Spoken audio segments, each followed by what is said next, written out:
All right, welcome everybody to the Science of Golf Performance show / podcast / entertainment central. My name's Bobby. I'm Alex. And I'm Chris. Today we're going to be talking about kind of basically the top 5 things or elements that should be in your off-season golf exercise program. I think there's a lot of thoughts on this. What we'll try to do is be somewhat apparently entertaining, but also talk to you about the evidence and the science here and kind of why these 5 elements, we believe these should really be kind of the core elements in your program. Why don't you kick it off, entertainer? Well, I would say one of the most important parts is that you're actually doing some type of off-season training, right? Step 1, yes. So it's starting to get a little bit cold out here, right? So this is a perfect time, winter months, or even if you're in the spring and summer, if you're watching this later. Or if you're in South Africa, you have the opposite. That's also a very good season point. of us. Right. So to make sure that you've got a plan to maximize your golf game during the season by taking the right steps during the off season. Mm-hmm. So I want to start it off with making sure that your mobility is in a good place. So this is one of the first things we always assess with someone that comes in and sees us. Hamstring length, right? No. Toe touches. Or someone that's working with us elsewhere, right? So making sure that your main 4 rotational centers have not tightened up during your regular season. Right? Because they may have. They probably have. Right. So Chris jokingly said we need to stretch our hamstrings, and that might help a little bit with our golf game. If you hold it for at least 5 minutes, then you might increase the length of the tissue. Okay, you were getting off topic. Sorry, rabbit hole. But again, the 4 main rotational centers, so making sure that your neck can rotate, right? Not just to check your blind spots. Making sure that your shoulders can rotate, making sure that your upper back can rotate, which again, if you go back to our shoulder episode, you can see that this is not shoulder turn. We need to look at 2 different things, right? And then lastly, and maybe most importantly though, is our hip rotation, right? So making sure that, while you were playing, maybe you were walking, maybe you're riding a cart, that your cart. It's not cold here right now. We don't have an off season in Texas. We just really need those long sleeve shirts to come in. Can't wait. But we want to make sure that our hips haven't tightened up and got to the point where that's affecting our golf swing. So we have a home assessment that you can take that will assess those 4 main rotational centers, see if you are good, see if you could improve. 90% of you watching probably could improve. Yeah, we'll put that link in the show notes, kind of below. Yep. Not just to the mobility, but also to the power elements, which we'll talk about here in a second. But there's tons of things that you can do, whether that's soft tissue work, whether that's specific, brain connection drills that you can do to regain the mobility you probably lost during a busy playing season. Yeah. What would be kind of the next thing that you're looking at, Alex, to really work on when you're not playing golf 4 or 5 times a week? Yeah, I think this is arguably one of the most important time to work on building that strength up. So having a good strength off-season program, we can afford to get in the gym a little bit more in the off-season. It's not an excuse to, if it's cold in the off-season, to snuggle up on the couch all winter and wait until the next season comes around. This is the time where we can get in the gym. We can afford to be a little more sore because we're not going out to play 18. And to be on a good strength program is going to benefit your next in-season the most. So going back to one of our other episodes, we talked about custom programming, stock programs, other kinds of online training. If you're someone who think will benefit from that, get on a good online strength training routine.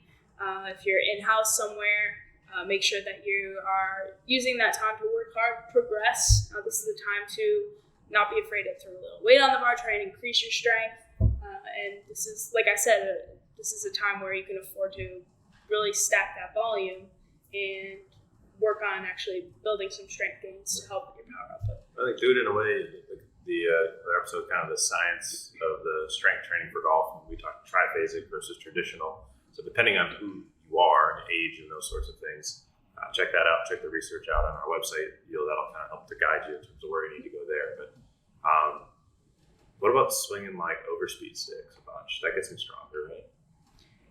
Probably a different, no. veering a different way there. Simply said no. But Alex is trying to be nice. Yeah.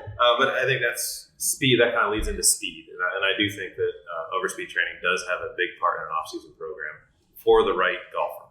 And I think that's where we talk about, assessing yourself to understand if your club head speed percentile is really high and your power markers are really low. You're not somebody who should be doing that. If you fail any of step one, rotary mobility, definitely don't do any of the overspeed training. But if you check all the boxes, rotary looks good, and let's say your club head speed actually is a little bit lower than all of your power numbers, you're what we would classify. You've got more RPM under the hood right now. And overspeed training probably be really good for you. You're going to have a decreased volume of swinging because you're not playing as much. So we don't have to worry as much about a negative impact of overuse injuries. And obviously we strongly recommend kind of a lower volume protocol. Twice a week, 30 swings total. I think the important thing there with the speed-based training, specific with overspeed, is going to be really looking at 2 to 3 minutes of rest after every 10 swings. So we really let the glycolytic system kind of recover. So I think that's one sport-specific element of speed. I think the other elements of speed are going to come from a lot of what I guess we'll talk about next, kind of the power, rotary power, and then also just general athletic power and the planes of motion that do matter. I guess before we jump there, the only other thing I would say for your junior golfers out there, agility training, sprint-based training, learning how to produce power and get the nervous system moving fast, and those just general athletic elements and formats, really, really important from a developmental standpoint in the off-season as well. Yeah. Especially our junior golfers, we're trying to make them athletes, not just golfers. Right. Exactly. So building in some of those foundational movements that you would see on a playground or in a basic PE class is super important as well. Definitely. And it actually has a huge amount of carryover to your golf game, even though it might not look like golf.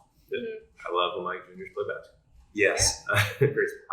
So what about power? We can kind of go to this general power, and then we can finish up with kind of the fifth one that everyone wants to know about, rotary power. Right. What's the difference there? What would you say for power? Yeah, so strength is kind of our muscle's ability to produce force, but power is our ability to produce force at a certain speed. And obviously, a faster speed is better than a slower speed, especially for a speed game like golf. So like Alex was talking about with the strength, the off-season is a great time to make yourself a little bit more sore, make yourself a little bit fatigued in the gym because you're not playing as much, right? You're basically trying to set yourself up for a really successful season by putting in the work during the off season. So with all of our strength movements, right, we have time periods where we want to exert maximal amount of speed with the amount of weight that we're using, right? That's going to help develop power. You can also go on the other end of the spectrum and do things like jumping. If you're worried about 2 knee replacements or a hip replacement, you don't want to jump. Again, we've got plenty of exercises like the caveman throw that you can do, to build up that vertical power. We have plenty that can help you work with rotational power, which is a big emphasis as well. What's the difference? What is rotational power? Well, you have 3 basic planes of movement, right? You have straightforward, you have side to side, and then you have rotation.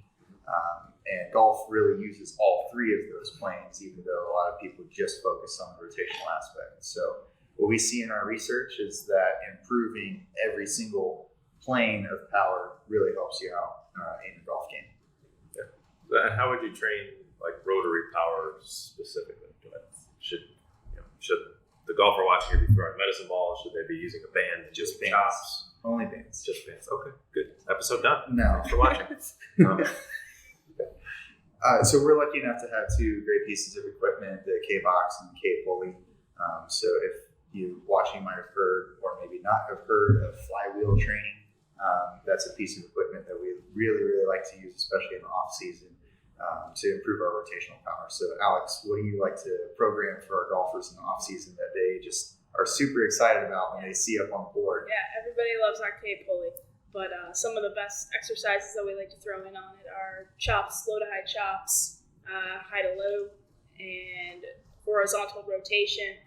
It really allows them to get that true rotational movement rather than just a horizontal or a vertical. We also like to put the strap around them so they can get actual rotation with it. We just call that like a low to high rotation. Would I do that super slow and steady with a very light weight on a cable machine though? Well, part of power production is going to be acceleration aspect. So you want to be moving that. We are going to want to be moving as fast as we can through that rotational piece.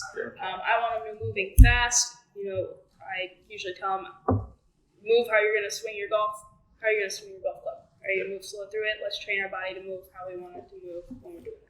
Well, I think the big thing with all that is focusing on how you're using the ground, and that you aren't spinning necessarily. You're driving up. You're using driving off your trail foot, driving up off that lead foot, and then rotating. Right. The cable has been great in helping us teach ground reaction forces. Big time. So I think those are the big five, right? So rotary mobility, strength, speed, power, and then rotary power. So if you don't have those five things in your off-season program, fix it. Find a different one.